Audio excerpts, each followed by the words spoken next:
Hello, this is Amanda with From Where I Stamp near Kingston, Ontario. And today my project I'm going to show you how to make is the mini paper pumpkin boxes, how to decorate it so that you can use it as a gift to send someone some note cards. Designed note cards if you wanted to do that, or you can add some treats in there because it is food safe. The packaging is. So just a moment and I'll flip the cameras around. There we go. So we're going to use the Painted Christmas Designer Series paper along with some coordinating stamps and dies. So this paper, you can use it for Christmas, but you can also use it for winter. So it's not necessarily Christmassy, but I love the red and the pines in it. I'm going to be using it for some scrapbook pages as well. All right, so next up we have the stamp sets. So we have the Christmas to Remember stamp set, which has some lovely words, and I really do like the font, I guess is the word I want. And then the Christmas season stamp set, it has those beautiful images that you can layer the two together to create some wonderful pieces. Now, just to let you know, the Christmas to Remember stamp set is a cling, whereas the Christmas season stamp set is photopolymer. And what that is one's a red rubber and one is a clear. So you can see the difference. And so you use the same blocks, but they just act a little bit different. And then we also have the seasonal label dies. So I put mine in clear stamp cases with some magnetic sheets I buy from Amazon. And we'll be using those on our project. So we have this mini paper pumpkin box. See if it shows up in the screen. And I already have a piece of designer paper cut from that pack, and it is 9 5/8 by 5 1/2. And now this paper pumpkin box, I don't know if you can see, it's a little blurry, there we go, it has some sticky strip, or I shouldn't say sticky strip, that's what we used to call it, tear and tape all the way around the edge. So that's where this designer series paper is going to go. And stick around, I'll show you an alternative project at the end of the video to give you some ideas. All right, so I'm not. Okay, I'm silly, but I have this upside down. So you don't want to put sticky strip on the back piece here because this is the inside of the box. So I've already, they're already scored for you. So I've already folded it just to give it, when I'm putting the paper on, to make it easier. So you don't want any sticky strip here because there won't be any paper that goes there. So if I put this down, you can kind of all see it in the one frame. This 9 5/8 goes right to the edge here and here. All right, so what I found the trick was not to pull this off all the way. So you want to pull it off part way and then just fold it. Same thing for over here. And you don't want it right against the edge either, because even though this will cover the whole, basically the whole top of it, it won't cover the whole piece here. All right. My camera's not cooperating very well tonight, so I apologize. So we want the paper right against this edge and kind of centered, like so. Excuse me. Oh, whoops, I didn't want to do that. Here I tell you I have a plan, and the plan goes out the window. What's the saying? Make the plan, expect the plan to go off the rails. I don't know, something like that. So what you want to do is, as you're putting this on, is to fold it over so that your paper is folded So when we put this together a little bit later, it'll be a little bit easier.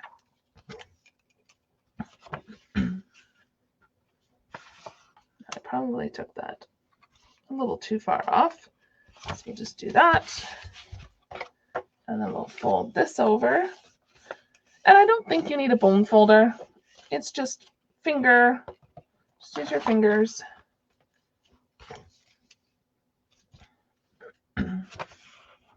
Like so. And do that again for the bottom piece. And then of course we want to pull off all these pieces here. And there we go.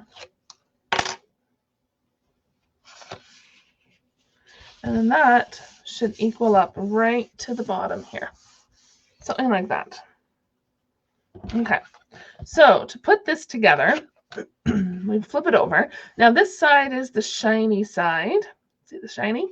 And so I use this if you want to put any cookies or bars or anything, then it won't seep through the packaging. So this is the top. This is the bottom.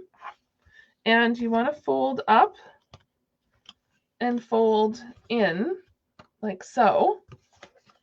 So we're just going to fold this back just a little because this is the part that will open. And these two tabs, you tuck them into those holes and then fold this part over. And you want to tuck those pieces in. See how they're right there? So these two go the corners of the sides go in, excuse me, and tuck that in there. And then to close up the box, just fold that over a little bit more. And then to get it to close, that goes in there, and that goes in there. So now we have our little box all ready to finish up. So it's nice and covered. You could even cut pieces for the side here, for either side if you wanted.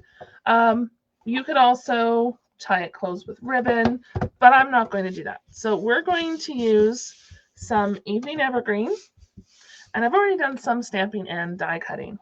So this is real red, and I've used one of these labels. So I've used this one here to die cut out that label.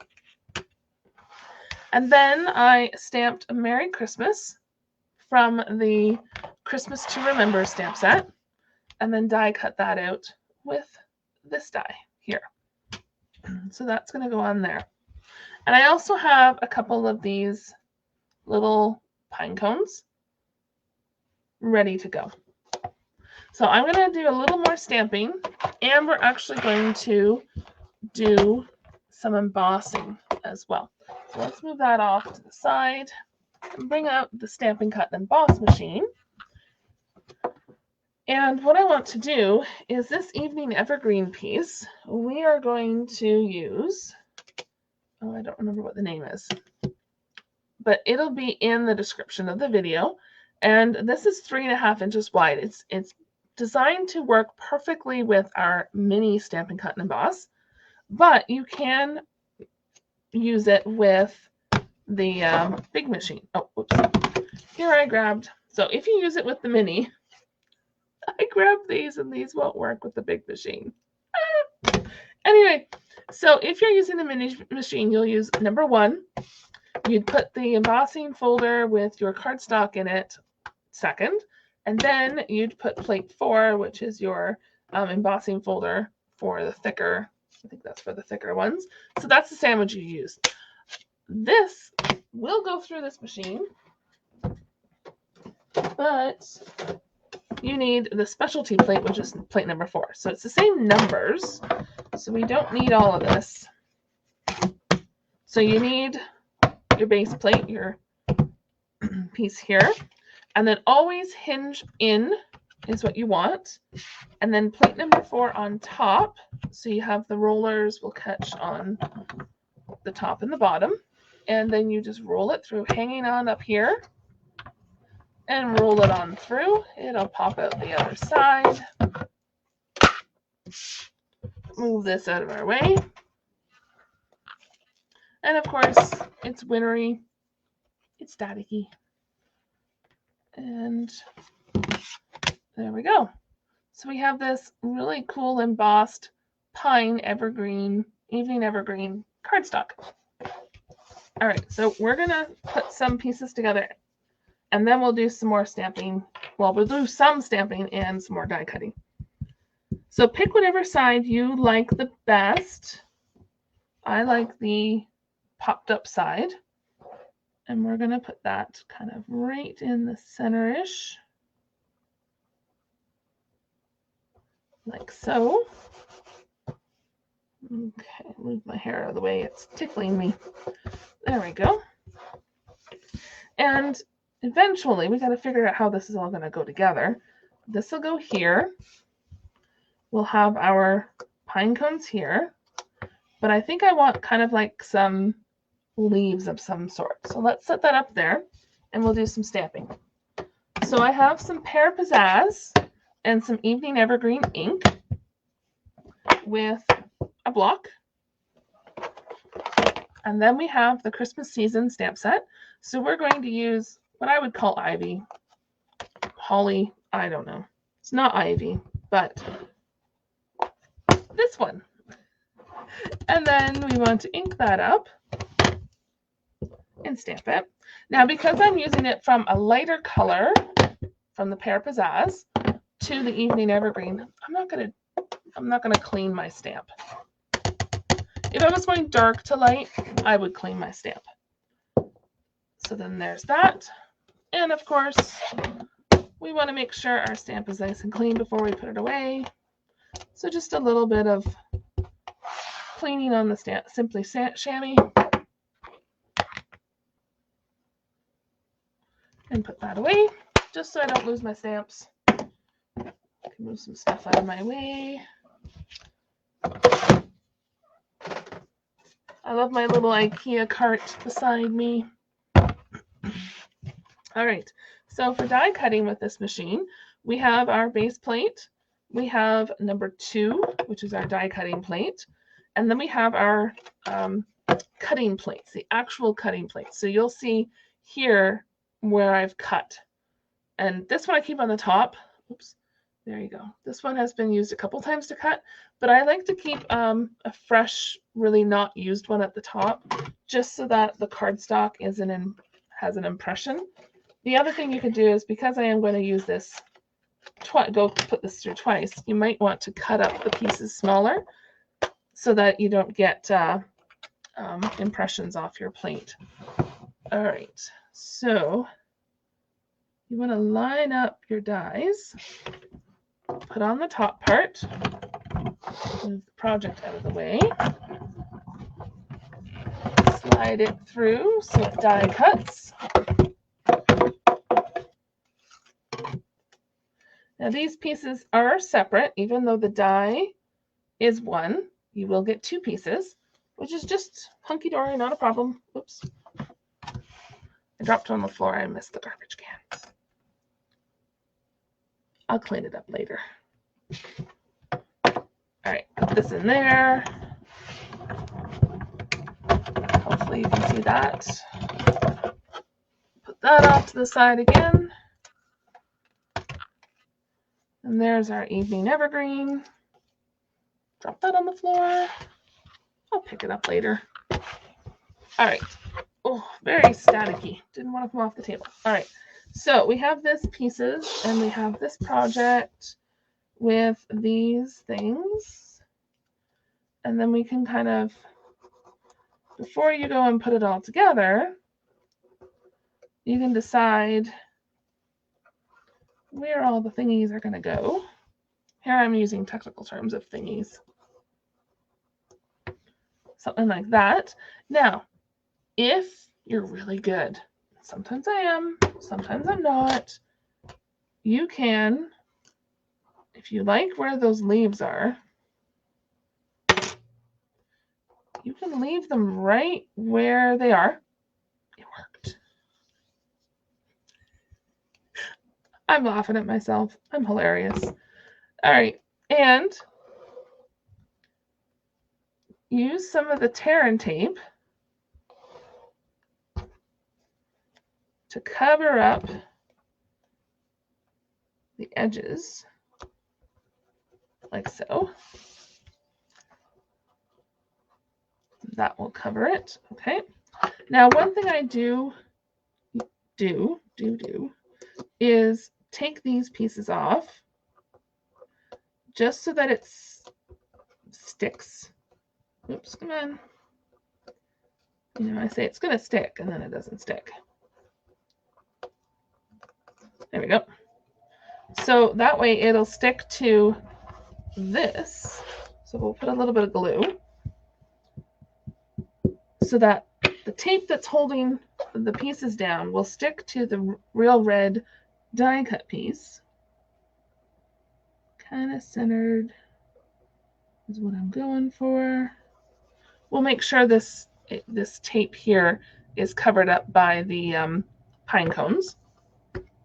And we're going to take a little bit or a few little mini dimensionals. Actually, let's skip the minis and let's go to the large ones. Be faster. Voila. And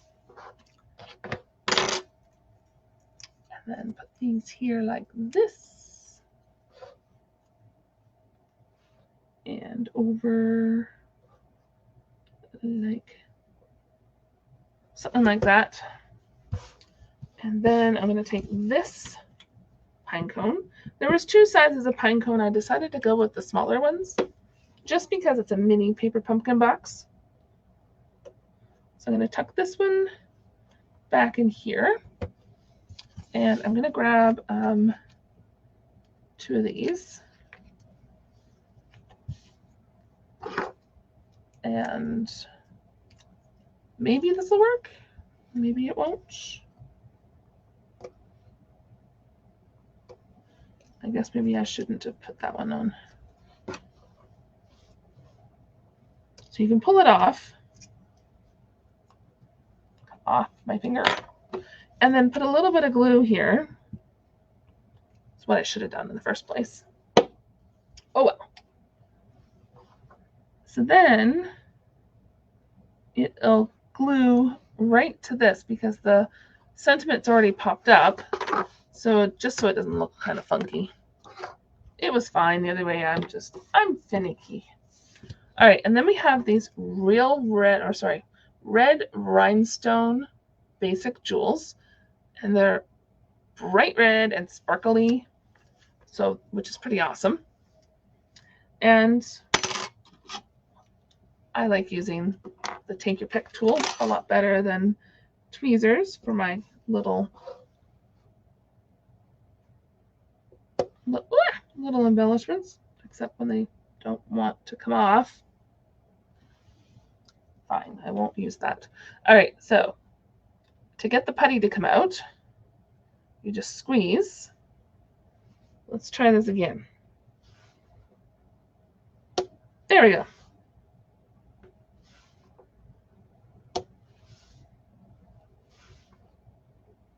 Just put some rhinestones along the bottom. And then this, we'll just put it away for now.